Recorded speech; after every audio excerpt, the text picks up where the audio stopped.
میں پرسوں طلبا کو تفسیر کے سبق میں بات عرض کر رہا تھا کہ دیکھو قرآن کریم کا مقصد صرف نقطے نہیں ہیں، پوری دنیا سے قاری اکٹھے ہو اور محفل حسن قرات جاری ہے، ہم اس کے مخالف نہیں ہیں، لیکن قرآن اس لیے نہیں ہے کہ پڑھنے والا بھی الہامی کے ساتھ پڑھتا رہے اور سننے والے داد دیتے رہیں، نہ پڑھنے والا عمل کرے نہ سننے والا عمل کرے۔ قرآن اس کے لیے نہیں ہے۔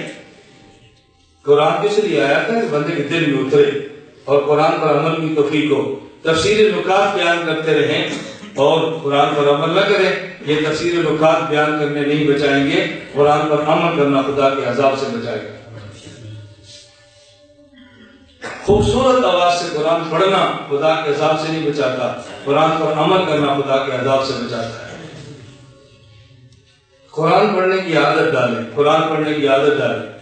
اور میں ایک بات آپ میں طلبہ علماء موجود ہو، میں ان سے کہتا ہوں، میں اپنے خلاف پروپیگنڈے پر باتیں نہیں کرتا، لیکن ہمارے کام کو سنو۔ پوری دنیا میں آپ گھومو تو شاید آپ کو ہمارا مدرسہ مرکز اہل سنت والجماعت یہ واحد مدرسہ اس زمین پر ملے گا کہ جہاں اشراق تک اساتذہ مسجد میں بیٹھ کے قرآن کی تلاوت کرتے ہیں۔ کون؟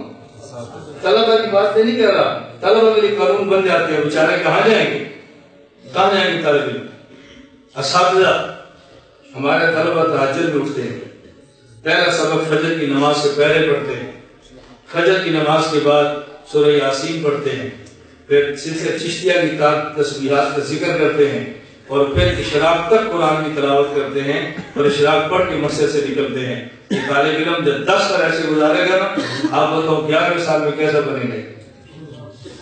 آپ دیکھو یہ کیسا بنے گا۔ لا الہ الا اللہ، لا الہ الا اللہ، لا الہ الا اللہ، ما لنا رب سوا۔ لا الہ الا اللہ، لا الہ